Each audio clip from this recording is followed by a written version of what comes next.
अब वक्त है कि राइजिंग पाकिस्तान में हम आपको लिटरेचर के दो ऐसे नॉवल, ऐसी तसानीफ रेकमेंड करें कि जो हमारे ख्याल में आपको ज़रूर पढ़नी चाहिए। और अक्सर हमसे कहा जाता है कि जी बच्चों को, टीनेजर्स को, यंगस्टर्स को हम अपने बच्चों को क्या रेकमेंड करें, क्या पढ़ने के लिए दें। तो आज जो पहला नॉवल मैं आपको रेकमेंड करने के लिए लेके आया हूँ वो आमिर जदून, हमारे पीटीवी के बड़े पढ़े लिखे, लिटरेचर से शगफ रखने वाले प्रोड्यूसर, उन्होंने रेकमेंड किया। लेकिन जब उन्होंने रेकमेंड किया तो मैंने कहा आमिर बिल्कुल ठीक तुमने रेकमेंडेशन दी है, इसलिए कि मैंने अपनी ज़िंदगी का पहला उर्दू का जो नॉवल है जो पढ़ा था वो यही था। और मेरा ख्याल है आप में से बहुत से लोग जब नया नया उर्दू अदब से शगफ रखते हैं और उसको जानने और पढ़ने का शौक रखते हैं तो राजा गिद्ध बानो कुदसिया का ज़रूर आपकी लिस्ट में शामिल होता है। बानो कुदसिया जिनके सने पैदाइश 1928 और 2017 में वो हमेशा हमेशा के लिए हमसे बिछड़ गई। राजा गिद्ध जो है हराम और हलाल के तस्वर पर लिखा गया नावल है। हराम चाहे अखलाकी सतह पर हो, माली या जज्बाती सतह पर हो, वो इंसानी शख्सियत को किसी न किसी तौर मुतासर करता है। इसके अलावा नावल कई एक समाजी, नफ्सियाती और जज्बाती पहलू जो हैं उन पे भी बात करता है। 1970 और 80 की 1970 और 80 की दिहाई में government college Lahore, Lawrence college Lahore के तज़किरे इस नावल में आपको मिलते हैं और बहुत ज़्यादा नॉस्टैल्जिया क्रिएट होता है। मरकज़ी कहानी के साथ साथ गिद्धों की सल्तनत की तमसील भी इसमें साथ साथ चलती रहती है, यानी इंसान की कहानी भी साथ साथ चल रही है और गिद्ध की सल्तनत की कहानी भी चल रही है। और इसमें बानो कुदसिया बड़े खूबसूरत अंदाज में इस बात को भी उजागर करती हैं कि कोई भी किरदार उनका स्याह और सफ़ेद नहीं है, कोई भी डार्क नहीं है, कोई भी पॉजिटिव नहीं है। हम डिफरेंट तरह के अपनी जो फितरत है उसका इजहार कर रहे होते हैं अपनी डेली लाइफ के अंदर। कोई भी इंसान मुकम्मल तौर पर अच्छा, कोई भी इंसान मुकम्मल तौर पर बुरा नहीं होता। बहुत इंटरेस्टिंग है। इसमें कैरेक्टर आपको स्विच करते हुए भी नजर आते हैं, मतलब हर कुछ वक्त के बाद आपको वही किरदार जो पहले किसी तरह बिहेव कर रहा था वो बिल्कुल और तरह से बिहेव करने लग जाता है। और आप एक लिहाज से देखें तो हम आम जिंदगियों में भी ऐसे ही होते हैं। तो राजा गिद्ध हमारी इस हफ्ते की रिकमेंडेशन है। आप में से बहुत से लोग पढ़ चुके हैं। वैसे मुझे तो बड़ा लुत्फ आता है कि वो नॉवल जो मैंने, जिस तरह पॉलो कोएल्हो को मैंने बहुत शुरू में अपने लिटरेचर के शौक में पढ़ा, अब आके दोबारा पढ़ने का अल्केमिस्ट बहुत ही लुत्फ आया। बिल्कुल इसी तरह से दस्तोयेव्स्की को जब बिल्कुल मैट्रिक तो नहीं, बीए के बाद पढ़ा, बाद में आके एक दफ़ा दोबारा से उसको, तो वो नॉवल भी उठाइए, वो लिटरेचर उठाइए जो आज से तकरीबन 15-20 बरस पहले आपने पढ़ा था, उसको आप दोबारा से एंजॉय कर सकते हैं। दूसरी रिकमेंडेशन है इनविजिबल मैन। 1952 में इनविजिबल मैन लिखी गई। रैल्फ एलिसन जिनका लाइफ स्पैन है 1914 से 1914 से 1994 तक। ये नावल वो शात है जिसके शात के फ़ौरन बाद इसने शोहरत की बुलंदियों को छुआ और अमरीकी अदब की लिटरेचर की शक्ल इस नावल ने बदल के रख दी। नस्ली तासुब पर ये लिखा गया नावल है। बहुत ही इंटरेस्टिंग इवेंट्स इसके अंदर आपको मिलते हैं, बाकायदा जिस तरह एक टीवी ड्रामे के अंदर नहीं होता, बैंग आता है और फिर किस्त एंड हो जाती है, बिल्कुल इसी तरह से इनविजिबल मैन के हर कुछ वक्त के बाद, हर चैप्टर के बाद आपको बिल्कुल ऐसे लगेगा कि टीवी ड्रामे का जबरदस्त किस्म के बैंक के साथ एंड हुआ। तो राजा गिद्ध और इनविजिबल मैन, ये दो हमारी रिकमेंडेशंस है। वक्त कम है, मुकाबला सख्त। हमारे साथ मौजूद है माहम जमाल जो कि एडवोकेट हैं हाई कोर्ट की, और आज हमें कुछ डोमेस्टिक वर्कर्स, डोमेस्टिक हेल्प के हवाले से कुछ नया कानून है उसके बारे में बताने जा रही हैं। अस्सलाम वालेकुम। अस्सलाम वालेकुम, क्या हाल चाल है आपके? बिल्कुल ठीक। माहम, अनफॉर्चुनेटली आज हमारे पास सेगमेंट का वक्त बहुत कम है, तो क्विकली जरा ओवरव्यू दीजिए। बिल्कुल क्विकली ओवरव्यू देती हूँ क्योंकि ये पंजाब में एक नया लॉ बना है डोमेस्टिक वर्कर्स का। ज़रा अंडरस्टैंड कर लें डोमेस्टिक वर्कर्स क्या हैं, क्योंकि मैंने जो पिछले वक्तों में जो सेगमेंट्स किए हैं उसमें मज़दूरों के बारे में बताया, लेकिन अब मज़दूर तो वो भी है जो घर से निकल के दूसरे घर जाके काम कर रहा है। एक लिहाज से वो भी है, वो वर्कर तो है। हाँ। कोई भी बंदा किसी के लिए भी पैसों के मतलब सैलरी के लिए आप काम कर रहे हो, उजरत के इज़्ज़त आप काम कर रहे हो, तो उसमें आप उसके लॉ के हदूद में आने चाहिए और लेबर के हदूद में आने चाहिए। International labour organisation, united nations की जो एक बहुत मजदूरों की तंजीम है जो काम करती है, ILO जिसे हम कहते हैं, उसने बहुत सारी आपकी गाइडलाइंस दी हैं कि इन मजदूरों को भी फैक्टर इन करें, क्योंकि इनके ऊपर भी लॉज बनाएं जो घरों में काम करते हैं। और इसकी वजह वजह से आपकी गवर्नमेंट ऑफ पाकिस्तान ने 2019 में डोमेस्टिक वर्कर्स के ऊपर लॉ बनाया जिसको हम डोमेस्टिक वर्कर्स एक्ट 2019 कहते हैं। इसके ऊपर बहुत शिद्दत से काम हो रहा है इस वक्त, क्योंकि बहुत नया लॉ है तो टाइम लगेगा इस पे काम होने में। लेकिन ये आज का सेगमेंट स्पेशली इसलिए है कि हम अवेयरनेस क्रिएट करें जनरल पब्लिक में। जी, इसके 2-3 क्विकली पॉइंट्स बता देते हैं कि एक, आपको रजिस्टर करना पड़ेगा अगर आप वो बेनिफिट सीख करना चाहते हैं। और क्योंकि ये पंजाब में कवर होता है तो पंजाब के एम्प्लॉयमेंट सोशल सिक्योरिटी इंस्टीट्यूशन में अब डोमेस्टिक वर्कर्स भी रजिस्टर हो सकते हैं। और ये रजिस्टर खुद वर्कर ने अपने आप को जाके कराना है कि जी मेरा नाम तौसीक हैदर है और मैं माहम जमाल के घर में सफाई का काम करता हूँ या बर्तन धोता हूँ तो मुझे रजिस्टर करें। जी, तो तौसीक जाएगा या माहम कहेगी? नहीं, उसमें आप जाके रजिस्टर करेंगे जो काम कर रहा है और उसके बाद वो पूरी डिटेल्स ले गए, क्योंकि आपने इसके अंदर बेनिफिट्स सीख करना है। अब वो बेनिफिट्स क्या हैं, यानी कि आपका एक टर्म ऑफ एम्प्लॉयमेंट होएगा, एक कॉन्ट्रैक्ट ऑफ एम्प्लॉयमेंट होएगा, उसके बगैर आपको कोई रख नहीं सकता। इसके साथ साथ किसी बच्चे को 15 साल से नीचे नहीं रख सकता क्योंकि उसकी सख्त सज़ा है, उसकी 50,000 तक फ़ाइन हो सकता है और 1 महीने तक कैद हो सकती है। क्योंकि डोमेस्टिक वर्कर्स को हम अक्सर आए दिन देखते हैं कि एक्सप्लॉइट किया जा रहा है, उनको मारपीट की जा रही है, उनको हरास किया जा रहा है, शदीद हादसात हो जाते हैं, जाने भी चली गई, ऑक्यूपेशनल सेफ्टी का ख्याल नहीं रखा जा रहा। और ठीक है, तुम जरा जाके देख लो, इसको इलेक्ट्रिसिटी ठीक करा और उसमें उसको करंट लग गया, उसका पूरा हाथ जल गया, इस तरह की बहुत सारी चीज़ें होती हैं। सो उसकी एक्सप्लॉयटेशन इस लॉ ने ख़त्म की है और अगर आप ये करेंगे तो आपको जुर्माना लगेगा जो कि मैजिस्ट्रेट कोर्ट इसको ट्राई करेगा। और ये जुर्माना लगेगा उस शख्स को जिसने उनको एम्प्लॉय कर, जो एम्प्लॉयर है उसको जुर्माना लगेगा। इसके अलावा आपको इसमें बहुत सारी चीज़ें आपकी बताई गई हैं। इस लॉ के अंदर आपको सच एज पेनल्टीज जो हैं कि 5,000 से आपकी पेनल्टी शुरू होती है, 10,000 और अगर आप बच्चे को रखोगे तो 50,000 तक जाती है, 1 महीने की सज़ा आपको हो सकती है। ठीक है, अच्छा ये तो हो गया सज़ा वाला एंगल। उसके अलावा अगर रजिस्टर कराया जाए तो जो एम्प्लॉयर है जी उसको भी कोई फ़ायदा होगा? उस एम्प्लॉयर को, क्योंकि देखें आपका ये नहीं है कि वो जाके कहेगा कि मैं फ़लाने के घर काम कर रहा हूँ, मुझे ये पैसे नहीं देते। सो ये नहीं है कि आप अगर मेरे घर काम करते हैं आप प्रूव करें और अगर आप सही से करें सो वो पूरी आप उसके हदूद में आते हैं, फिर लॉ के आप उसमें काउंट होंगे। इसके अलावा मिनिमम वेज आपको बहुत इंपॉर्टेंट लॉ ने दी है।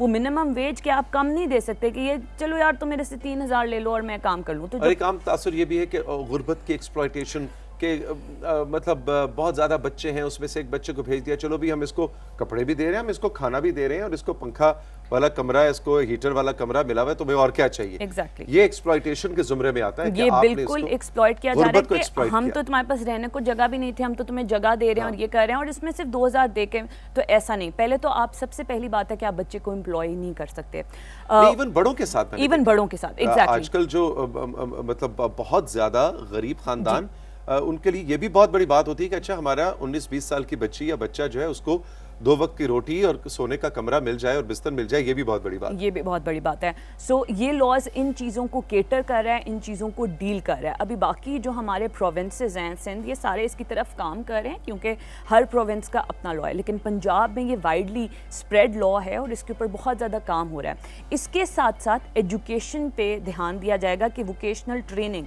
जिसको हम कहते हैं ना कि हम एक्सप्लॉइट कर देते हैं, तुम क्या पढ़े लिखे हो, तुम क्या आके काम करोगे, तुम्हें तो ये काम शाम नहीं आता। So vocational training government of Pakistan देगी कि आपको, और अवेयरनेस क्रिएट करेगी गवर्नमेंट ऑफ पाकिस्तान, ये आपके राइट्स हैं, आपको कोई एक्सप्लॉइट नहीं कर सकता इन सारी चीज़ों में, क्योंकि हम डोमेस्टिक वर्कर्स बेशुमार हैं इस वक्त, हर घर में हैं और 2-2, 3-3 कई कोई जैसा आपने कहा बर्तन धोने के लिए रखे हैं। Hmm, thank you very much.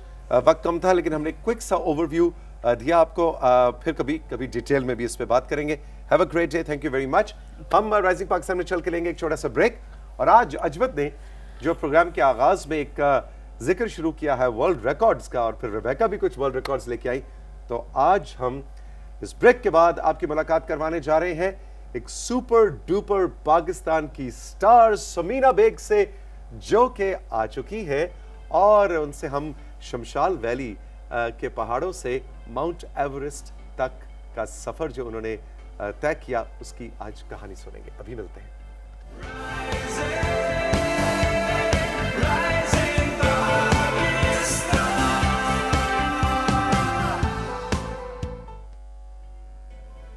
दुनिया के सबसे ऊंचे मकाम पे जाके दुनिया को देखना कैसा एक्सपीरियंस था?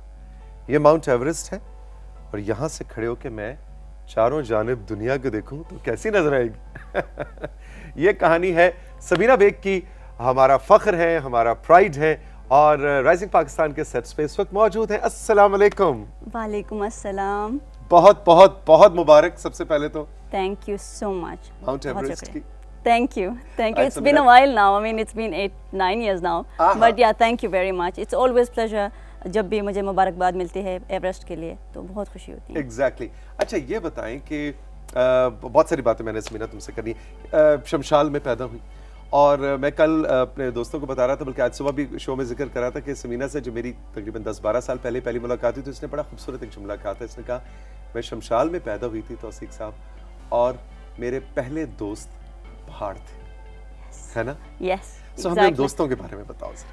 Well, शमशाल में पैदा हुई और शमशाल के बारे में थोड़ा सा बताते चलूँ कि it was completely disconnected from the world till 2003। वहाँ पे रोड नहीं था, वहाँ पे कम्युनिकेशन का कोई सिस्टम नहीं था, वहाँ पे इलेक्ट्रिसिटी नहीं थी। इवन टुडे वहाँ पे टैप वाटर नहीं है, running tap water round year नहीं है। सो बहुत रिमोट एक गांव था, वैली थी, गांव यस, थी। छोटा सा गांव छोटा सा है। इन गांव। द सराउंडिंग में ह्यूज माउंटेन्स, स्नो कैप्टेड माउंटेन्स। तो वहाँ पे पैदा हुई और फिर एक जो नॉर्मल गांव की लड़की होती है, खेतों में जाके काम करना, पहाड़ों से लकड़ी लेके आना, माल मवेशी चराना, सो इस तरह के मैंने काम की हैं। बट जब भी मैं जाती थी पहाड़ों पे तो एक सुकून मिलता था मुझे। एंड आई स्टिल रिमेंबर कि शमशाल पास जब हम जाते थे समर्स में, क्योंकि 5 महीने वहाँ पे जाके ख़वातीन माल मवेशियों के साथ वहाँ पे 5 महीने स्पेंड करते हैं। तो वहाँ पे जब जाती थी तो एक पीक था चश्किंसार, उस पर नज़र पड़ती थी हमेशा। तो दिमाग में था कि ये चढ़ना है मैंने, which was very I mean unclimbed peak. तो पहाड़ों के साथ रह के उनके साथ ऑब्वियसली मेरी दोस्ती थी, बहुत पक्की दोस्ती थी। वो कौन सी पीक है जिसका नाम अब समीना पीक रखा है? चश्किंसार। यही चश्किंसार। Yes yes. एंड इसका एक रीज़न ये भी था कि जब मैं छोटी सी थी तो माय ब्रदर मिर्ज़ा अली हमेशा मुझे पहाड़ों के बारे में ही किस्से सुनाते थे। एंड दूसरी कि बहुत सारे लोग आते थे शमशाल में, जैसे मैंने कहा कि वहाँ पे कोई सिस्टम नहीं था, हम ना टीवी देख सकते थे, ना हम रेडियो पे कभी कभार सुन सकते थे। तो जो भी हम सुनते थे लोगों से सुनते थे, और जब लोग आते थे तो उनके साथ इंटरेक्शन होती थी, उनसे पता चलता था कि दुनिया में क्या क्या होता है। And second was my brother. Yes, Shimshal के बारे में सबसे बेस्ट बात ये है कि वहाँ पे ये सब ना होने नहीं थे, स्कूल वगैरह, सॉरी, ये सब फैसिलिटीज़ नहीं थे, बट देयर वाज फैसिलिटी नहीं थी, लेकिन स्कूल था। But there was school in Shimshal. And हमारे पेरेंट्स ने हमें स्कूल भेजा। वी आर 6 सिबलिंग्स, तो हमारे माँ बाप ने वहाँ पे हमें स्कूल भेजा। एंड शमशाल के बारे में तकरीबन सब पेरेंट्स को मैं ये क्रेडिट देना चाहूँगी कि उनको ये मौका नहीं था कि वो खुद तालीम हासिल कर सके, बट जब बच्चों की बारी आई तो उन्होंने मेक श्योर किया क्योंकि सारे बच्चे स्कूल जाएं। वाह, या this is the beauty about गांव के बच्चे स्कूल जाते हैं। बहुत कम, मतलब ऐसे लोग होंगे, अब तो खैर सारे बच्चे तो स्कूल में हैं हाँ। ऑब्वियसली, बट उस टाइम पे बहुत कम ऐसे बच्चे होंगे जो स्कूल नहीं जाता होगा। But most of them parents make sure करते थे कि लड़के और लड़की दोनों स्कूल जाएं। 7 कॉन्टिनेंट्स, दुनिया के 7 कॉन्टिनेंट्स की सबसे हाईएस्ट पीक्स, 7 की 7 पीक्स समीना बेग ने सर की। यस, अल्हम्दुलिल्लाह अल्हम्दुलिल्लाह। क्या व्हाट वाज द डिफरेंस? क्या हर कॉन्टिनेंट की वो पीक एक लेवल पे जाके सब पहाड़ एक जैसे लग रहे होते? वेल तौसीक साहब, वैसे तो सब एक जैसे लगते हैं, लेकिन ऑब्वियसली हर कॉन्टिनेंट का अपना अपना अलग एक वो है। और बहुत दफ़ा बहुत मुश्किल भी होता है क्योंकि हर कॉन्टिनेंट के मौसम के जो हालात होते हैं वो मुख्तलिफ होते हैं। But obviously when you reach the top of the mountain it looks beautiful always. और तकरीबन सारे कॉन्टिनेंट्स एक जैसे लगते हैं because it's the highest point and then you see the world like you know. बड़ा इमोशनल मोमेंट होता होगा जब yes, बिल्कुल। yes, I still remember, you know, her summit पे मैं रोई हूँ। यस, एंड वो खुशी के आंसू होते थे ऑब्वियसली, क्योंकि एक ऑनर की बात होती है कि अपने मुल्क को रिप्रेजेंट करना, अपने मुल्क के ख़वातीन को रिप्रेजेंट करना, झंडा लेके। yes, and I still remember when I was standing on the top of Everest, there was tears in my eyes. I was literally crying क्योंकि वो सब मैं याद कर रही थी, वो जो स्ट्रगल था, एक 6-7 साल का जो स्ट्रगल था, एंड फाइनली वो जो मैं अपने ड्रीम को फुलफिल कर रही थी, and I was standing on the top of Mount Everest और दूसरे जो समिट्स पे, तो you know with honour with pride कि मैं अपने मुल्क को रिप्रेजेंट कर रही हूँ। और या इन 7 समिट्स का जो दूसरा सबसे चैलेंजिंग काम था, वो हमने टारगेट सेट किया था कि हम 7 समिट्स विद इन 8 मंथ्स करेंगे। Yeah. कुछ तस्वीर भी हैं समीना की, साथ साथ समीना जरा बताओ भी, कुछ याद है कि कहाँ की तस्वीर है ये? या ये बेसिकली एक ट्रेनिंग कैंप की है। अच्छा, एक ट्रेनिंग कैंप की है। या और ये पूरा जनाब इक्विपमेंट, पूरा गियर जो है, इसको तो पहनने में ही इतना टाइम लग जाता होगा। यस You know, यस, पूरी इट्स अ तैयारी लॉट ऑफ करना। वर्क, बहुत ज़्यादा काम है इसमें। और ये मुश्किल। जो ये मुझे बताओ कि आपकी जनरल सवीना लाइफस्टाइल क्या है? आप रोज एक्सरसाइज करती हैं? आपकी क्या कोई खास डाइट है? कोई परहेजी खाना होता है? क्या होता है? नहीं, डाइट के हवाले से व्हेन आई एम इन इस्लामाबाद और व्हेन आई एम इन शिमशाल में नॉर्मल फूड खाती हूँ, Okay. बट मतलब ऑब्वियसली निहारियाँ, वर्कआउट, कढ़ाई, यस, बर्गर, शर्गर सब? Yes, Okay. But of course workout करती हूँ मैं मॉर्निंग में, and then in the evening I go for walk, so ये ज़रूरी है। Okay. और ये राउंड ईयर चलता रहता है। और जब एक्सपीडिशन की तैयारी होती है या एक्सपीडिशन के दौरान वो कोई खास डाइट होती है?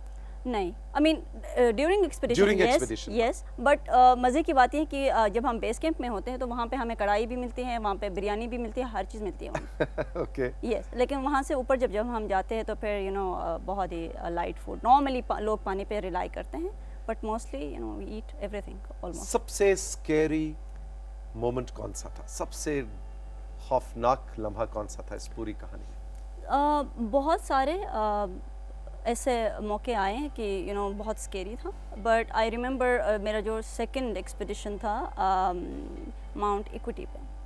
अच्छा, ये कहाँ पे? ये बैक इन 2011 की बात है और ये शिमशाल से आगे जाके Okay. पास्चर में है। तो वहाँ पे हमारे साथ 2 जर्मन थे उस एक्सपीडिशन में और एक पॉलिश लड़की थी। अब हमने समिट कर ली बहुत खुशी खुशी और वापस हम लोग आ रहे थे, कोई 50 मीटर्स के डिस्टेंस पे होगा हमारा बेस कैंप, हमारा ABC sorry advanced base camp है। एंड देन फाइनली सडनली वो जो जर्मन बंदा था गायब हो गया। गायब हो गया? क्या मतलब? ये क्रवैस में गिर गया, right? So it was very very scary. और भाई मेरे जो थे मिर्जा अली वो आगे थे, मैं और वो पॉलिश लड़की पीछे, वो हम रॉप अप थे, वो रॉप अप। और वो गया? यस, एंड हम उसको होल्ड कर रहे फॉर लाइक 15 to 20 मिनट्स। हमने उस बंदे को होल्ड किया और फिर जो हमारे पोर्टर्स थे वो पहुंच गए थे वहाँ पे एडवांस बेस कैंप पे, and then they came and then you know हम सब इकट्ठे हो गए, एंड देन यू नो हमने उसको निकाल लिया। यस, एंड आई रिमेंबर कि जब वो बंदा मुझे तो लगा कि यू नो क्योंकि he was huge guy, right? तो हम 2 छोटे छोटे लड़कियां पीछे उसको होल्ड कर रहे, तो मैं बार बार ये सोचती कि अगर हमने खुदा ना खास्ता अगर हम थोड़ा सा भी डिसबैलेंस हो गए तो हम भी चले जाएंगे, साथ ही जाएंगे, क्योंकि उसका अपना वजन बहुत ज्यादा है। यस, और तो क्रेवैस के अंदर जब आप होते हैं तो ज़ाहिर है ग्रेविटी, बहुत वो वजन डबल हो जाता है। एग्जैक्टली।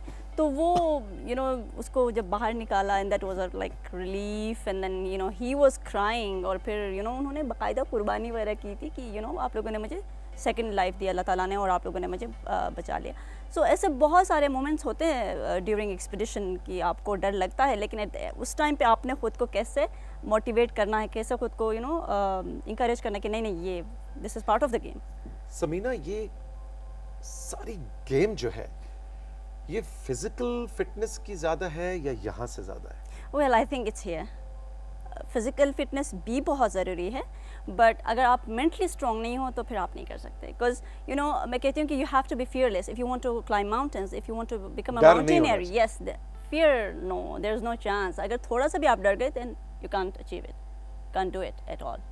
समीना बेग हमारे साथ मौजूद हैं। हम राइजिंग पाकिस्तान में दिल तो नहीं कर रहा, लेकिन छोटा सा कमर्शियल ब्रेक लेना है, और कमर्शियल ब्रेक से जब वापस आएंगे तो मैं इनसे जानना चाहूँगा कि क्या सिर्फ पहाड़ों के बेटे और पहाड़ों की बेटियां ही पहाड़ सर कर सकते हैं, या अब कुछ ट्रेंड आ रहा है कि सिंध, पंजाब और दूसरे मैदानी इलाकों के और साहिली इलाकों के लोग भी अब माउंटेनियर्स बन रहे हैं, या क्या वो मुश्किल काम है? मतलब अगर आपकी परवरिश ही पहाड़ों ने नहीं की तो पहाड़ आपसे दोस्ती नहीं कर सकते। इसमें क्या हकीकत है और क्या मिथ है, इस पे बात करेंगे इस ब्रेक के बाद।